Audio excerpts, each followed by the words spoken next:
你有没有发现啊，商场里的火锅店越来越多了？打开软件，选择美食，准备干饭，APP 里全是火锅。我原先以为我是爱吃火锅，现在一想，原来我是没得选。有人说火锅会毁掉中国餐饮的未来，导致中餐的退化。大家好，我是一日三餐很烦恼的大蜡烛。今天我们聊一聊为什么火锅店越来越多，当下是不是做火锅店的好时机呢？火锅超市和火锅杯为啥又把一堆人给割了？过去风光无限的互联网餐饮品牌又是怎么倒闭的？先声明一下，这期没有任何的广告，反而我可能会提到一些品牌的缺点。为啥聊这个呢？因为在今年资本和餐饮行业的交集太多了。二季度有3个兰州拉面品牌都获得了风险投资，有的牌子刚开了20来家，估值直接就估了10个亿。好家伙，我直接好家伙，这不得请吴亦凡代个言？你说这些辛苦做小本生意的夫妻店招谁惹谁了？卷就硬卷，大家等着看吧。再过半年多，大家会在上海发现各处都有兰州拉面的品牌店，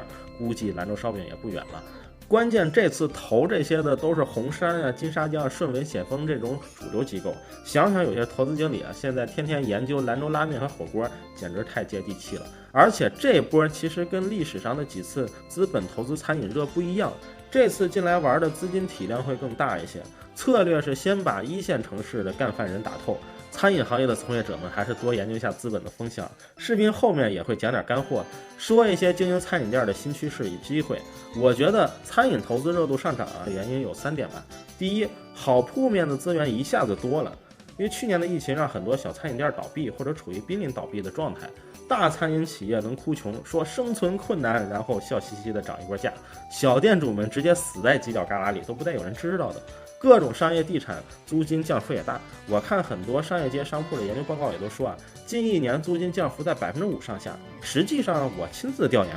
很多1、2线城市不错的地面的空铺面降幅会更大一些，最多的时候跟19年比30%也是有的。只要给大餐饮连锁公司多投一些钱，他们可以以很低的价格收购一些优质的小店，或者争抢一些好地段的铺面。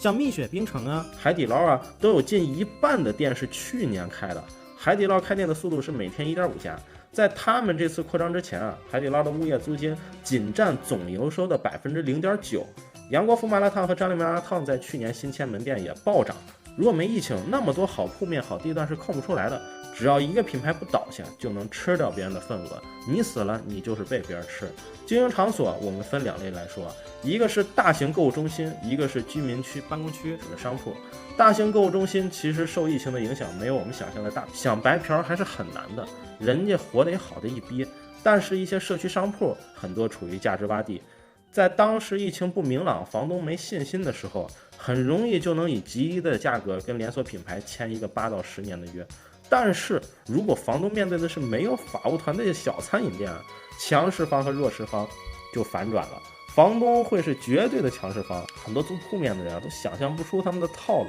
比如房东们都有一个比较常规的操作，就是如果租他们的餐饮店租期短又很赚钱，顾客很多，等到了期房东就会直接不租了，也不转租，大不了赔点违约金。等租客走了，房东会请个更好一点的厨师直接自己干。有时老顾客们可能都还看不太出来店的主人换了，这操作真的挺常见的。他不这么干，当初买商铺的钱根本赚不回来。跟过去比，商铺租赁领域的契约精神是越来越差了。为什么呢？因为近10年买了新铺子的房东怨气都大得很，一堆不讲武德的老同志都后悔自己没用买商铺的钱持有住宅。说有点反常识的点近10年凡是私人购买的商业地产压根都没怎么涨价，没涨价就不能交易。二手商铺交易一般要按成交额20%以上收税，难以套利。大量持有商铺资产的人直到今天还算是被套着呢。要知道10年前北京、广州就有出现100万1平米的铺面了，那会儿房租占营收的比重更高，我们国内的商业地产价值的顶点差不多也是在10年前。所以这一定程度也解释了为什么餐饮行业在2011年的资本市场迎来了绝对的冰点。11年披露出来的餐饮投资事件也几乎没有。13、14年好不容易等来一个互联网餐饮概念，泡沫又破了，终于在疫情年，资本再次找到了极好的切入时机。第二个原因呢，就是近2年大家对餐饮的退出渠道更有信心了。我们国内已经连续10年没出现餐饮 A 股上市公司了。2011年餐饮跌到冰点，还有个原因就是2010年末证监会曾开会提出了餐饮企业上市15条，一下子拔高了上市门槛。当年的俏江南、小南国、金钱豹都没给过会，然后就都往下走下坡路了，该凉的也凉了。去年突然有一家餐饮公司，啪的一下很快啊，时隔整整10年，再一次拿到 IPO 批文了，就是老字号同庆楼。大家都觉得不会吧，这就给上市了。话说叶飞事件17号全网发酵后，叶老哥又发了一条微博，说同庆楼的小龙虾很好吃，结果同庆楼立刻连拉了3个涨停板，这就叫素质3连，4日暴涨30%多，也算是妥妥的叶飞概念股了。好家伙，我直接一个好家伙，不行，我血压上来了。大家看到多了一个上市渠道，投资机构们退出的渠道便又多了一种可能。而且大家投资个辣条企业或者是毛肚火锅，再怎么做到天上去，也不会挨反垄断的重拳。餐饮行业只要食品质量不出问题，也不会有什么突如其来的政策风险。比如这个月知名的几个在线教育公司以及相关的资本，想想都替他们绝望啊！那么多钱都烧了，被重拳出击，不让上市了。去年这行业还是风头无两，几乎是最牛逼的行业。今年上市梦想破灭，直接10万人失业，十分惨烈。资本们也要重新思考什么该投，什么不该投。就算海底捞规模再扩张上100倍，一年干3万亿营收，约等于全中国人每月都得吃1-2回，咱好像也没法说它垄断了餐饮。我还算了算，如果全国中小学生每天都吃包卫龙大辣片，卫龙的营收规模差不多能是现在100倍，但你也很难说它就是垄断了食品行业。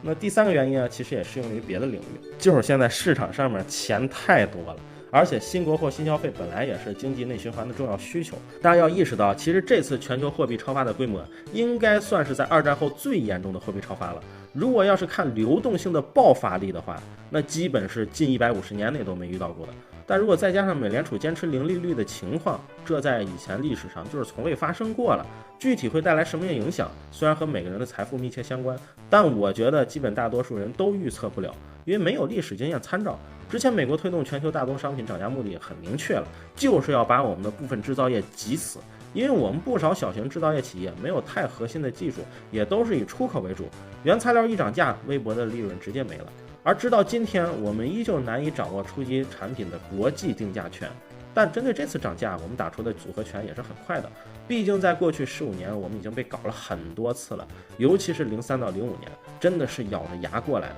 当时中国准备买什么，什么东西就得涨，人家就是想让你干活干得更辛苦一些。但是今年我们一直强调内循环，强调让我们的全球第一消费市场服务于我们自己的企业。人民币这次果断升值，攻守兼备，也算是一个明确的信号。如果说去年有些投资方还有些犹豫啊，现在鼓起信心，积极下注，奥利给干就完事儿了。而我个人认为啊，大众餐饮领域里，类似麦当劳这种出自中国本土的全球巨头公司，很可能还没有出现，或者是在哪个角落里。反正不会是新加坡首富的海底捞，中国肯定会出现3到5个麦当劳体量的公司。这话干餐饮的加上投餐饮的喊了快15年了，想突破真的还是得有主流机构赶紧进来。目前国内餐饮市场排名第1的依旧是百胜中国，而且是碾压后几名的那种。百胜中国的利润高到啥程度？直到今天发源于国内排名前20的本土品牌加起来也赶不上。所以找到好的标的后啊，这里面投资增长的空间真的很大。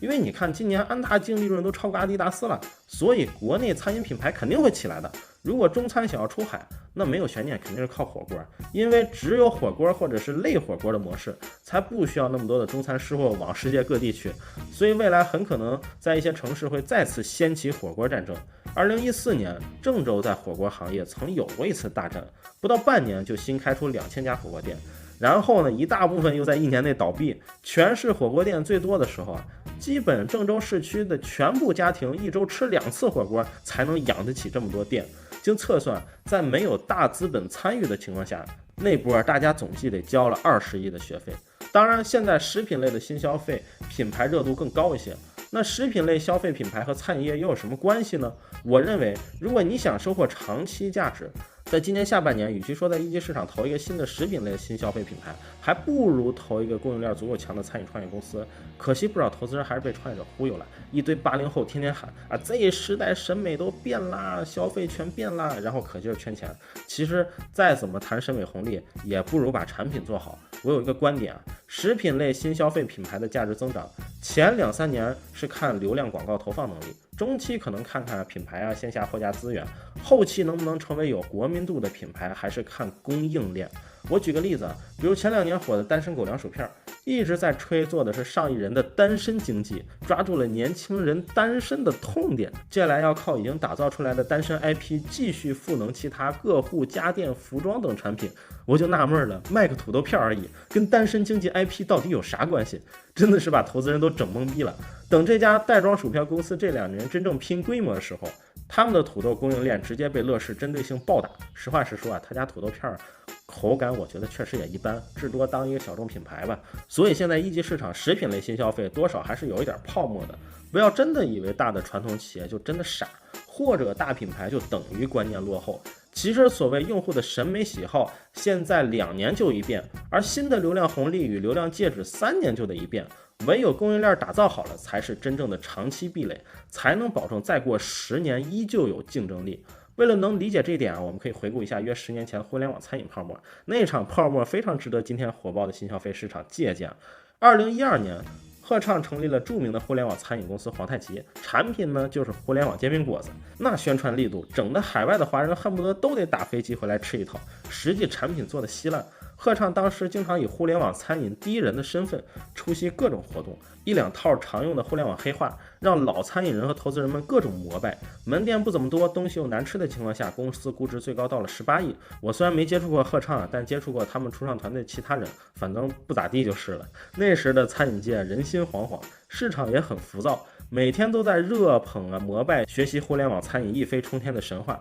聊的都是颠覆啊、重构啊，连海底捞的老板都说他参加这些活动被互联网思维吓得睡不着觉，感觉整个行业没有人在思考产品研发、出品品控、食材供应链的问题，就差教大家吃火锅不要钱，吃完火锅买本书了。皇太极的创始人失败后，又去区块链和电子烟行业骗了几波，全部失败后在创投圈已经名声扫地。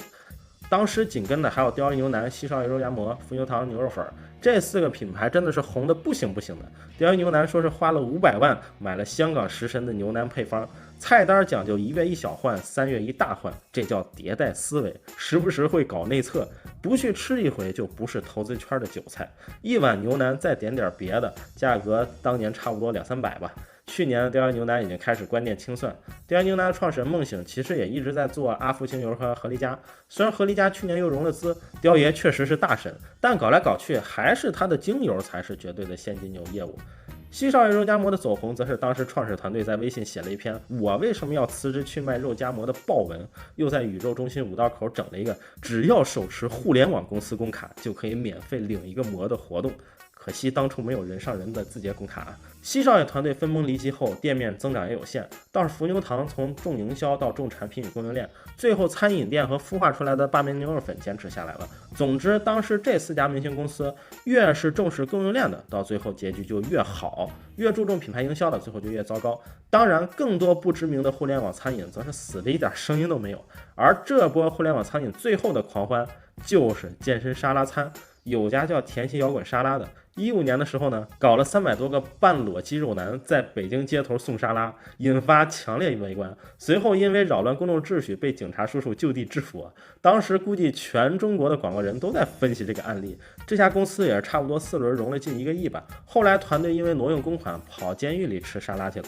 那股沙拉风也曾引得一堆大学生毕业后创业做沙拉去了。因为健康沙拉这个品类一点门槛也没有啊，都用不了半天，一般人学2小时就知道咋做了。紧接着总计10几亿的资本进入了轻食市场，这个市场过了1-2年，好多消费者也意识到，我为啥要花好几十吃个鸡胸肉配蔬菜呢？真要想减肥，我饿一顿不行吗？经济又实惠啊！我一直觉得对于国内大众市场来说，健身餐的壁垒会被饿一顿轻松打破。总之，在互联网新贵不断融资加颠覆的这几年，老牌餐饮企业们纷纷自掏腰包，自建中央厨房，一点一点的打磨着单品供应链。比如西贝的油面啊、巴奴的毛肚啊，在近几年势能释放出来，获得了巨大的成功，最终证明了你大爷终究是你大爷。我相信5年后，人们再次复盘新消费的自热食品啊、各种代餐的时候，又会发现相似的历史规律。那么接下来问题来了，说了这么多，餐饮行业接下来会怎么变化呢？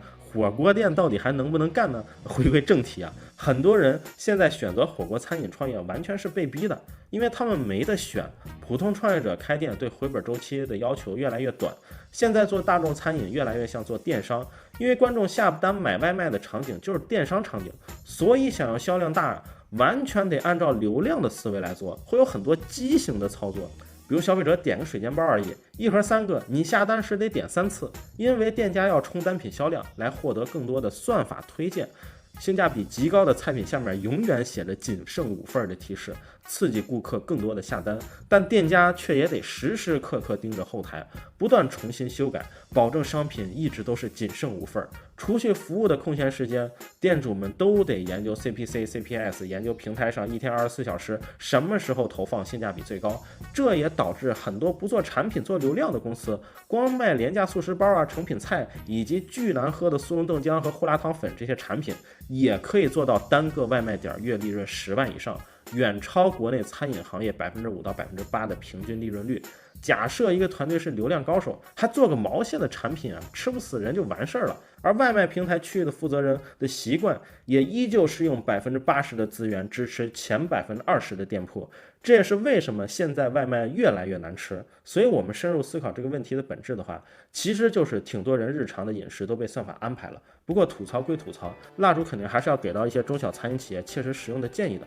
我的建议就3条。1. 线上高客单价的爆款单品是平台流量主要倾斜的新方向。2. 在资本的密集投放期，最好不要选择火锅这种差异性不大、未来会高度工业化的类别。3. 打造爆款单品完全没必要加盟，老菜新做就可以了。先说第一点，大家要分析外卖平台不同时期的核心利益是什么。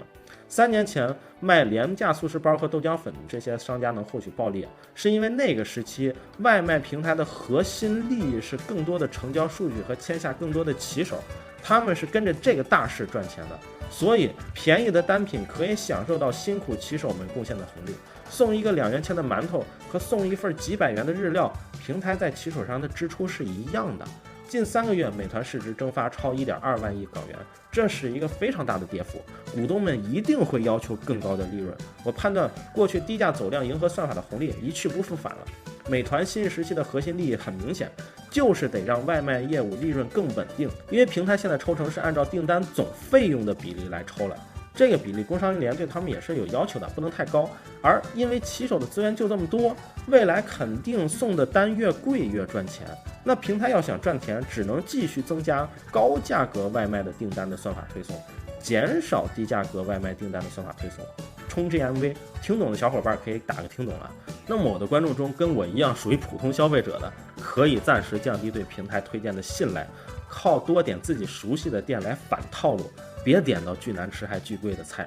餐饮从业者们要想一想，怎么不被新的菜单推送机制淘汰。如果你的单品都是15元以下，目前销售额又极度依赖线上，哪怕当下赚钱，也真要好好想想怎么赶紧转型了。抽出时间做视频不易，希望观众们给个3连。另外这期视频没怎么聊选址，因为去年做过一期选址的视频，虽然播放量挺低的，但也有2万多收藏，大家也可以关注啊。我当然也不支持大家开火锅店或与火锅店类似的业态。火锅是资本在餐饮领域的关键战场，也将迎来资本密集投放期。大品牌的中央厨房、极低的供应链成本、超强的租金谈判力，普通人进去直接就是炮灰。还有一个品类叫火锅杯，这个不需要考虑啥后期竞争，因为前几品牌直接靠加盟就把你割倒了。随便个四川大妈做的冒菜都比他们的配方强。还有就是火锅超市，就是专门买火锅食材的超市。去年这个方向相关企业注册了3-4千家，总门店数量现在也得3-4万家，很多开店还免加盟费。实际这根本不是生鲜的赛道，就是个冻品供应链行业。挺多著名的头部火锅超市品牌计算的也很清楚，融资9亿为什么不做直营店？初期拉大家进来就是为了增加自己对上游的采购优势，这立个 flag。未来这些火锅超市的明星企业都会往冷链物流的高科技公司转型的，因为生鲜的生态位里没他们位置。最后火锅超市都会依靠技术优势与概念和线下火锅店的利益绑定在一起，这些开社区店的加盟商们马上就会是弃子。对于想不开依旧想进入餐饮坑的小伙伴要先认识到这确实是一个一般从业者的利润还跑不过的银行利率的行业，然后再想一想你究竟想在餐饮业干多久，想清了很多事儿也就不急了。因为大家的做事风格都是交加盟费、装修、搞促销时热情爆炸，然后短时间内生意不太好了，心态立刻就崩了，这是一个蛮难克服的人性上的弱点。开头讲的14年的郑州火锅大战，倒闭的几千家火锅店中，得有1/3就是营业期还没有装修气场。为什么会有这种心理呢？因为很多人决定要创业后，都是希望立刻能看到事情的一个效果，而加盟就利用了人们这种心理。实际上，我也蛮认同一个说法，中国的餐饮业其实不需要那么多的从零到一，因为我们的饮食文化博大精深，深挖任何一个地方的单品菜，再把一道菜的供应链做好，当做特色，都会有很大的机会。不过很多人更乐意花钱加盟买一个所谓的创意菜垃圾体系，而不是花上半年时间随便跟哪个传统的老师傅认真学一款菜品。对他们来说，用钱立刻买到一个体系，立刻租下一个铺面，买到当老板的感觉是容易的，认真的调研半年则是困难漫长的。不知道我说的这些想法有没有人认同啊？如果有偏颇的话，大家也可以在评论区讲讲自己的经历。另外真的是不知道接下来资本驱动的餐饮对我们好还是不好，这个价值判断我没想清，就多给大家展示一些现象吧。这期视频就随便聊了，先讲到这里。如果大家还喜欢这个系列的话，求大家点点赞吧。我是大蜡主，谢谢大家。